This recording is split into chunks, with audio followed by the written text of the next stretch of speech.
Hello students, आज का हमारा लेक्चर रहेगा लेक्चर नंबर 7।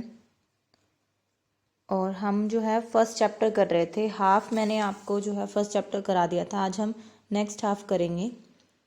इस चैप्टर में हम क्या पढ़ रहे थे कि रिएक्शंस जो हैं वो कितने टाइप की होती हैं, टाइप्स ऑफ रिएक्शंस, जिसमें मैंने आपको कराया था combination reaction, displacement reaction, decomposition reaction and double displacement reaction. 4 type की रिएक्शंस मैं आपको करा चुकी हूँ। वहाँ पे हमने और भी देखा था कि स्केलेटन रिएक्शन किसको बोलते हैं और बैलेंस्ड केमिकल इक्वेशन किसको बोलते हैं। ये सब हम जो है लास्ट लेक्चर में पढ़ चुके हैं। तो अब हम शुरू करते हैं। नेक्स्ट जो है अपना एक्सोथर्मिक रिएक्शन, ऊष्माक्षेपी अभिक्रियाएं क्या होती हैं। The reaction in which release of heat energy, यही मेन चीज़ है बस इसमें, रिलीज ऑफ हीट एनर्जी। यहाँ पे क्या हो रही है, हीट एनर्जी रिलीज हो रही है। जिस भी रिएक्शन में हीट एनर्जी क्या होगी, रिलीज होगी, उसको हम क्या बोलेंगे, एक्सोथर्मिक रिएक्शन या फिर ऊष्माक्षेपी अभिक्रिया। तो ऊष्माक्षेपी अभिक्रिया क्या है, वे अभिक्रियाएं जिसमें उत्पाद के साथ साथ ऊष्मा भी उत्सर्जित, दैट मीन्स जो प्रोडक्ट साइड है, रिएक्टेंट प्रोडक्ट मैंने आपको बताया था। अगर ये एरो है तो लेफ्ट साइड इसके रिएक्टेंट रहेंगे, राइट साइड प्रोडक्ट रहेंगे। लेफ्ट साइड में क्या रहेंगे, अभिकारक रहेंगे, और राइट साइड में क्या रहेंगे, उत्पाद रहेंगे। तो ऊष्माक्षेपी अभिक्रिया क्या है, ऐसी अभिक्रिया जिसमें उत्पादों के साथ, प्रोडक्ट के साथ ऊष्मा, दैट मीन्स हीट भी उत्सर्जित होती है, दैट मीन्स इवोल्व होती है, बाहर निकलती है। ऐसी अभिक्रियाओं को हम क्या कहते हैं, एक्सोथर्मिक रिएक्शंस या फिर ऊष्माक्षेपी अभिक्रियाएं। एग्जाम्पल है, अगर कार्बन और ऑक्सीजन को मिलाया जाए तो आपको मिलती है कार्बन डाइऑक्साइड गैस, लेकिन इसके साथ में क्या हो रही है, हीट भी बाहर आ रही है। दैट मीन्स ये कौन सी रिएक्शन हो गई, एक्सोथर्मिक रिएक्शन। जो हम सांस लेते हैं ना, हमारी सांस लेने वाली जो रेस्पिरेशन की जो प्रोसेस है वो भी कैसी है, एक्सोथर्मिक प्रोसेस होती है। बिकॉज उसमें भी क्या होता है, हीट बाहर निकलता है। जो आप जैसे जब बाहर सांस छोड़ते हो तो जो सांस आती है वो गर्म सांस आती है ना। गर्म सांस का मतलब वहाँ पे हीट एनर्जी जो है वो इवोल्व हो रही होती है। और भी एग्जाम्पल है, जैसे आप एसिड के अंदर पानी डालते हो तो एसिड जिस कंटेनर के अंदर होता है वो कंटेनर क्या हो जाता है, गर्म हो जाता है। तो वहाँ पे भी क्या होता है, हीट एनर्जी बाहर निकल रही है। तो ऐसी रिएक्शंस जिसमें हीट जो है वो बाहर निकलती है, ऐसी रिएक्शंस को हम क्या बोलते हैं, एक्सोथर्मिक रिएक्शन या फिर ऊष्माक्षेपी अभिक्रिया। एक्सो में क्या होता है, हीट जो है वो रिलीज होती है, रिलीज का मतलब प्रोडक्ट के साथ निकलती है। फिर सेकेंड है एंडोथर्मिक। एंडोथर्मिक एक्सोथर्मिक की अपोजिट है। एंडोथर्मिक में क्या होगा, यहां पर हीट एनर्जी क्या होगी, एब्जॉर्ब होगी।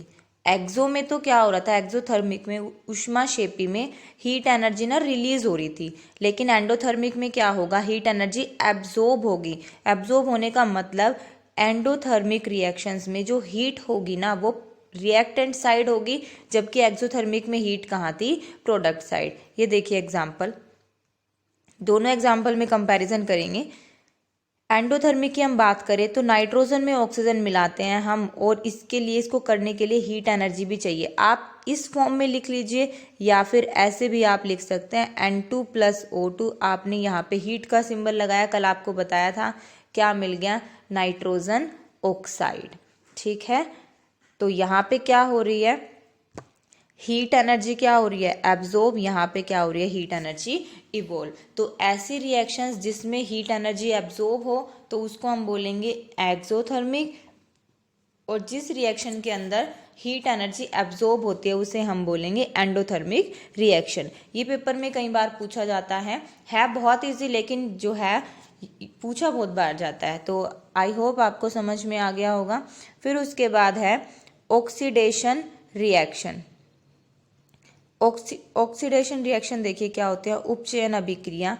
ऑक्सीडेशन के लिए 3 कंडीशन होती हैं। हम कब एक रिएक्शन को बोलेंगे कि ऑक्सीडेशन रिएक्शन हुआ है या फिर उपचयन अभिक्रिया हुई है।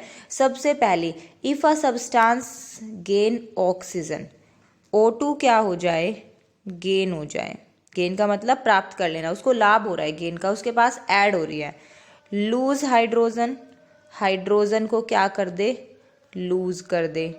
एंड सेकंड लूज इलेक्ट्रॉन, अपने इलेक्ट्रॉन को भी अगर लूज कर देती है तो क्या होता है, ऑक्सीडेशन होता है। 3 कंडीशन पढ़ी हैं। पहली कंडीशन क्या है, ऑक्सीजन गेन होती है, सेकंड हाइड्रोजन लूज होती है और थर्ड इलेक्ट्रॉन लूज होता है। हमें जो है इन 3 ही बातों का ध्यान रखना है कि अगर रिएक्शन के अंदर ऑक्सीजन गेन हो रही है तो भी ऑक्सीडेशन रिएक्शन कहलाई जाएगी, अगर हाइड्रोजन लूज हो रही है तो भी ऑक्सीडेशन रिएक्शन कहलाई जाएगी, और अगर इलेक्ट्रॉन लूज हो रहा है तो भी हम उसको क्या बोलेंगे, ऑक्सीडेशन रिएक्शन। हिंदी में देखिए, अगर कोई पदार्थ जो है अभिक्रिया के दौरान ऑक्सीजन का लाभ, दैट मीन्स ऑक्सीजन गेन कर रहा है, हाइड्रोजन की हानि, दैट मीन्स उसको जो है हाइड्रोजन का लॉस हो रहा है, या फिर इलेक्ट्रॉन की हानि, इलेक्ट्रॉन लूज कर रहा है, तो ऐसी अभिक्रियाओं को हम क्या बोलेंगे, उपचयन अभिक्रिया। ठीक है, 3 चीजें हैं, ऑक्सीजन को गेन करना, हाइड्रोजन को लूज करना और इलेक्ट्रॉन को लूज करना। इन तीनों में से कोई भी कंडीशन अगर आपको मिलती है तो वहां पे कैसी अभिक्रिया रहेगी, कैसी रिएक्शन रहेगी, ऑक्सीडेशन रिएक्शन। एग्जाम्पल देखिए, मैंने तीनों के एग्जाम्पल लिए हैं। अगर हम इस फर्स्ट एग्जाम्पल की बात करें, यहाँ पे क्या है, कॉपर ने जब ऑक्सीजन के साथ रिएक्शन करी तो क्या रहेगा, कॉपर ऑक्साइड। ठीक है, रिएक्शन बैलेंस करनी भी मस्ट है। क्यों जरूरी होती है रिएक्शन बैलेंस करनी, ताकि law of conservation of mass को हम सेटिस्फाई कर सकें। Law of conservation of mass क्या था कि मास को ना हम क्रिएट कर सकते जो द्रव्यमान होता है, और ना ही मास को हम जो है डिस्ट्रॉय कर सकते। जितना मास रिएक्शन से पहले होगा उतना ही मास रिएक्शन के बाद भी होना जरूरी है। ठीक है, तो इसीलिए रिएक्शन को बैलेंस किया जाता है। अब यहाँ पे अगर हम देखें, बैलेंस देख लेते हैं। यहाँ पे कॉपर 1 है, यहाँ पे कॉपर 1 है, कॉपर बैलेंस्ड है। ऑक्सीजन कितनी है यहाँ पर 2, यहाँ पे ऑक्सीजन कितनी है 1। ऑक्सीजन क्या है यहाँ पर, अनबैलेंस्ड। अब कई बच्चों के माइंड में आ रहा होगा कि हम ना एक काम करते हैं, यहाँ लगा देते हैं तो उससे क्या होगा, रिएक्शन बैलेंस्ड हो जाएगी। लेकिन ध्यान रखना, हम जब रिएक्शन बैलेंस करेंगे तो हम सिर्फ और सिर्फ ना इनकी प्रोडक्ट कर सकते हैं। दैट मीन्स हम किसी भी एटम या मोलिक्यूल या कंपाउंड के साथ में ऐसे आगे नंबर लिख सकते हैं, ना ही आप यहाँ नीचे लिख सकते हो, ना ही आप यहाँ पे ऊपर लिख सकते। सिर्फ और सिर्फ आपके पास एक ही पॉसिबिलिटी है कि आप क्या कर सकते हो, उस नंबर से एटम, मोलिक्यूल या कंपाउंड की प्रोडक्ट कर सकते हो। ठीक है, तो ये तो रिएक्शन बैलेंस करनी हुई। तो यहाँ पे कैसे लिखेंगे हम, देखिए अभी इसको, 2 कॉपर प्लस ऑक्सीजन चेंज हुआ है 2 कॉपर ऑक्साइड में।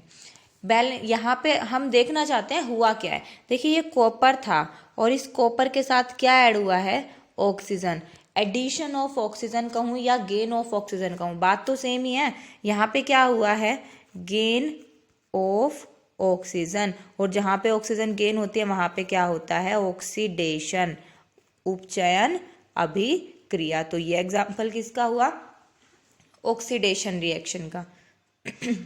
नेक्स्ट देखिए, अब हम बात करते हैं लॉस ऑफ हाइड्रोजन की। Second example, H2S chlorine gas के साथ जब रिएक्ट करता है तो हमें क्या मिलेगा, हाइड्रोक्लोरिक एसिड, और साथ में क्या हो जाएगा, सल्फर बाहर निकल जाएगा। अब यहाँ पे देखते हैं, हाइड्रोजन यहाँ पे था और उसके बाद यहाँ पे सल्फर आया। अगर मैं इन दोनों की बात करूँ, यहाँ पे क्या हो रहा है, हाइड्रोजन क्या हुई है, सल्फर से अलग हुई है। दैट मीन्स इस सल्फर को क्या हो रहा है, ये वाले सल्फर को हाइड्रोजन का लॉस हो रहा है ना, तो यहाँ क्या हुआ, लॉस ऑफ हाइड्रोजन। तो ये रिएक्शन को हम क्या बोलेंगे, ऑक्सीडेशन रिएक्शन। ठीक है, अब कईयों के माइंड में आ रहा होगा, यहाँ पे तो ऑक्सीजन का गेन हो रहा है, यहाँ तो हाइड्रोजन का गेन हो रहा है, तो वो हम अभी बाद में करेंगे, मैं वापस आऊंगी इस टॉपिक पे भी। थर्ड देखिए, थर्ड क्या है, Na+Cl चेंज हो गया Na पॉजिटिव में और Cl नेगेटिव में। अब यहाँ क्या हुआ, देखिए सोडियम ने क्या किया है, सोडियम पॉजिटिव में चेंज हो गया। दैट मीन्स एटम से आयन बना। कब बनता है एटम से आयन, मैंने आपको बताया था कि अगर 1, 2 और 3 इलेक्ट्रॉन्स होते हैं तो क्या होता है, इलेक्ट्रॉन को लूज किया जाता है। तो यहाँ पे क्या हुआ है, इलेक्ट्रॉन क्या कर दिया, सोडियम ने अपना इलेक्ट्रॉन जो है वो लूज कर दिया। तो यहाँ से क्या हुआ, जब इलेक्ट्रॉन लूज होगा तो कैसे होगा, ऑक्सीडेशन। नेक्स्ट हम बात करते हैं रिडक्शन रिएक्शन। रिडक्शन रिएक्शन जो है ऑक्सीडेशन रिएक्शन की बिल्कुल अपोजिट है। रिडक्शन में क्या होता है, लॉस ऑफ ऑक्सीजन, ऑक्सीडेशन में क्या हो रहा था, गेन ऑफ ऑक्सीजन। रिडक्शन में होता है गेन ऑफ हाइड्रोजन, ऑक्सीडेशन में हो रहा था लॉस ऑफ हाइड्रोजन। रिडक्शन में होता है गेन ऑफ इलेक्ट्रॉन, ऑक्सीडेशन में होता है लॉस ऑफ इलेक्ट्रॉन। अगर मैं दोनों में डिफरेंस लिखूं यहाँ पर ऑक्सीडेशन और रिडक्शन में, यहाँ ऑक्सीडेशन लिख रही हूँ, यहाँ रिडक्शन लिख रही हूँ। यहाँ पे ऑक्सीजन क्या होती है, गेन होती है, यहाँ पे ऑक्सीजन लूज होती है, यहाँ पे हाइड्रोजन लूज होती है, यहाँ हाइड्रोजन गेन होती है, यहाँ पर इलेक्ट्रॉन जो है वो लूज होते हैं और यहाँ पर इलेक्ट्रॉन जो है वो गेन होते हैं। दोनों एक दूसरे के अपोजिट है, ठीक है। तो अब देखिए एग्जाम्पल पे आइए। फर्स्ट एग्जाम्पल, हाइड्रोजन सल्फाइड जब सल्फर डाइऑक्साइड के साथ रिएक्ट कर रहा है तो मिल रहा है वाटर एंड सल्फर।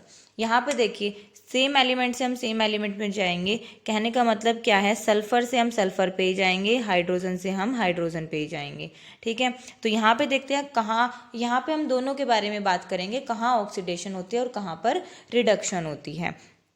अब सल्फर को देखिए, सल्फर से हम कहाँ, सल्फर ऑक्साइड से हम कहाँ आए, सल्फर पर। यहाँ पर सल्फर के पास ऑक्सीजन थी लेकिन यहाँ सल्फर के पास ऑक्सीजन नहीं है, तो ऑक्सीजन का क्या हो गया, लॉस, या मैं कहूँ रिमूवल ऑफ ऑक्सीजन। और जहाँ पर ऑक्सीजन रिमूव होती है उसको हम क्या बोलते हैं, रिडक्शन रिएक्शन।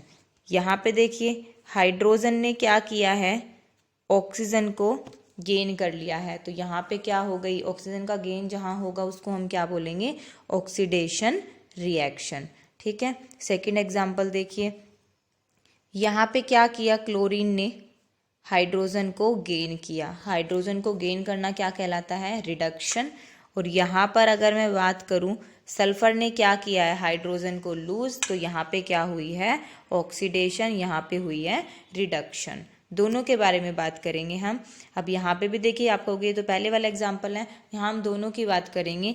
क्लोरीन ने क्या किया, इलेक्ट्रॉन गेन किया, तो क्या हुआ, जब गेन होता है इलेक्ट्रॉन तो क्या होती है, रिडक्शन। सोडियम ने क्या किया, इलेक्ट्रॉन लूज किया, तो यहाँ पर क्या हुई, ऑक्सीडेशन। तो एक ही रिएक्शन के अंदर दोनों भी हो सकते हैं, ऑक्सीडेशन भी रिमूवल भी, ठीक है। अब देखिए वापस यहाँ पे आते हैं, यहाँ पे भी बात कर लेते हैं, यहाँ पे भी दोनों हो रही हैं।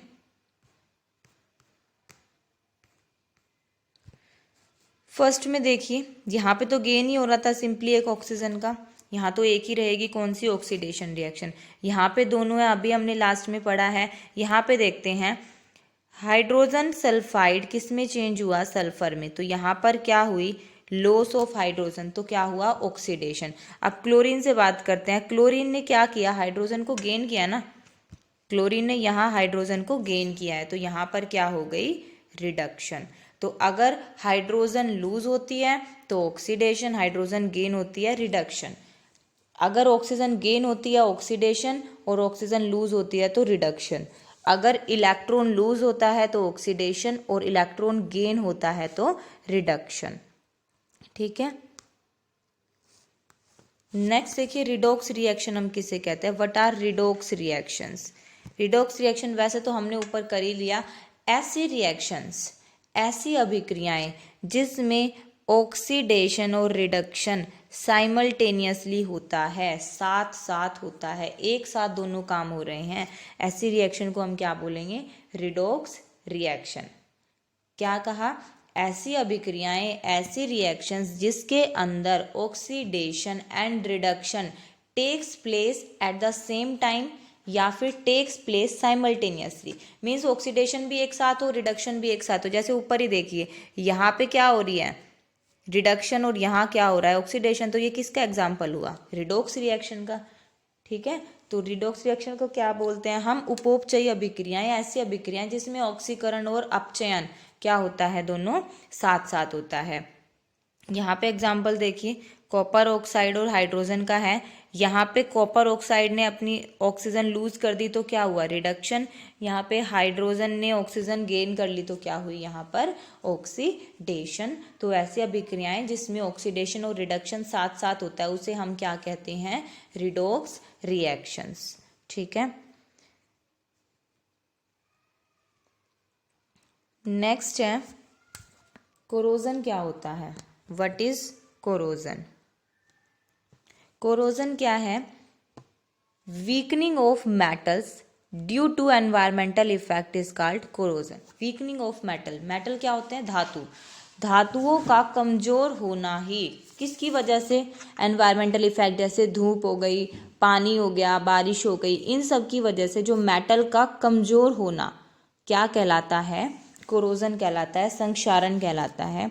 संक्षारण क्या होता है? धातुओं तथा धात्विक पदार्थों का पर्यावरणीय प्रभाव से कम हो जाना संक्षारण कहलाता है। एग्जाम्पल क्या है? रस्टिंग ऑफ आयरन, लोहे को जंग लगना, ये किसका एग्जाम्पल है? कोरोजन का। लोहे को जब जंग लग जाता है तो वो वीक होना शुरू हो जाता है, कमजोर होना शुरू हो जाता है। और कोरोजन से बचने के लिए क्या किया जाता है? आपने देखा होगा जो मेटल की चीज़ें होती हैं, जैसे कि लोहा ही हो गया, उन पर पेंट किया जाता है या फिर ग्रीसिंग कर दी जाती है, तो उससे क्या होता है? जो मेटल होता है वो खराब नहीं होता। फिर उसके बाद नेक्स्ट देखिए रेंसिडिटी। रेंसिडिटी क्या होती है? विकृत गंधिता।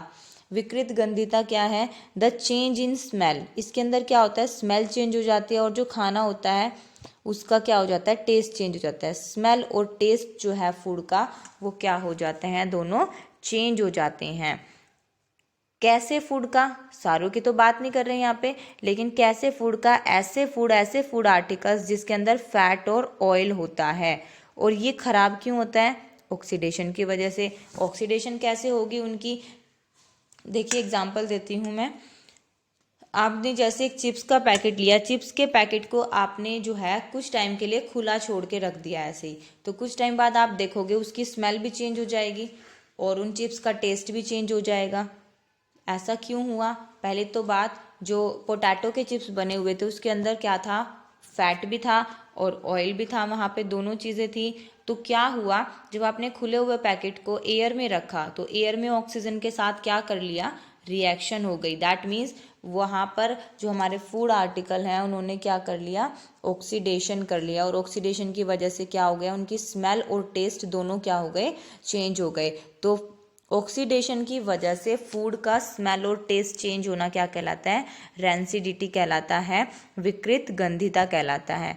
वसा युक्त या तेलीय सामग्री जब लंबे समय तक रखी रह जाती है तो तेलों के ऑक्सीकरण से, तो क्या इसको हम क्या बोलते हैं? विकृत गंधिता। ठीक है। फिर उसके बाद नेक्स्ट देखिए एंटीऑक्सीडेंट क्या होते हैं। एंटीऑक्सीडेंट क्या होंगे? एंटी का मतलब क्या होता है? अपोजिट। ऑक्सीडेंट का मतलब क्या है? जो ऑक्सीडेशन करा रहे हैं। एंटी का मतलब जो ऑक्सीडेशन होने से रोकेंगे। एंटी का मतलब होता है उल्टा। तो यहाँ पे एंटीऑक्सीडेंट क्या है? Substance that slow the rate of oxidation reaction, जो ऑक्सीडेशन रिएक्शन को होने से बचाते हैं। ऐसी अभिक्रिया को हम क्या बोलते हैं? ऐसे सब्सटेंसेस को हम क्या बोलते हैं? एंटीऑक्सीडेंट। ऐसे पदार्थों को क्या कहा जाता है? प्रतिऑक्सीकारक। ये ऑक्सीडेशन रिएक्शन की रेट को, मतलब उसकी स्पीड को क्या कर देते हैं? कम कर देते हैं।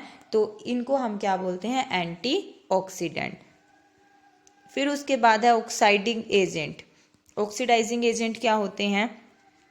दोनों है यहाँ पे, दोनों एक साथ कराऊंगी। ऑक्सीडाइजिंग एजेंट और रिड्यूसिंग एजेंट क्या है? देखिए ऑक्सीडाइजिंग एजेंट वो एजेंट होते हैं जो खुद रिड्यूस्ड हो जाते हैं। The substance which get reduced, या मैं कहूँ ऐसे सब्सटेंसेस जो क्या करा देते हैं? ऑक्सीडेशन कराते हैं। जो ऑक्सीडेशन करा रहा है ना उसको बोलेंगे हम रिड्यूसिंग एजेंट, और जो रिडक्शन करा रहा है उसको हम बोलेंगे ऑक्सीडाइजिंग एजेंट। वापस आ रही हूँ मैं। ऑक्सीडाइजिंग एजेंट तो क्या कराएंगे? रिडक्शन कराएंगे, उल्टा होता है। क्या कराएंगे? रिडक्शन। और रिड्यूसिंग एजेंट क्या कराएंगे? ऑक्सीडेशन। ठीक है। रिड्यूसिंग एजेंट क्या कराएंगे? ऑक्सीडेशन। और ऑक्सीडाइजिंग एजेंट क्या कराएंगे? रिडक्शन। या सेकंड डेफिनेशन, जो सब्सटेंस खुद रिड्यूस हो जाते हैं उन्हें हम क्या कहते हैं? Oxidising agent. और जो सब्सटेंस खुद ऑक्सीडाइज हो जाते हैं उन्हें हम क्या कहते हैं? Reducing agent. जो खुद रिड्यूस हुए ऑक्सीडाइजिंग एजेंट, जो खुद ऑक्सीडाइज हुए रिड्यूसिंग एजेंट। एग्जाम्पल से ज़्यादा समझ में आएगा। एग्जाम्पल देखिए, यहाँ पर कॉपर ऑक्साइड कहाँ चेंज हुआ? कॉपर में। कॉपर ने क्या किया? ऑक्सीजन गेन करी। ऑक्सीजन गेन करना क्या कहलाता है? ऑक्सीडेशन ऑक्सीजन यहाँ पे क्या हुई है, लूज हुई है। कॉपर ऑक्साइड था, पहले ऑक्सीजन थी, अब ऑक्सीजन नहीं है, तो ऑक्सीजन का लूज करना क्या कहलाएगा, रिडक्शन। ये हमने पढ़ लिया।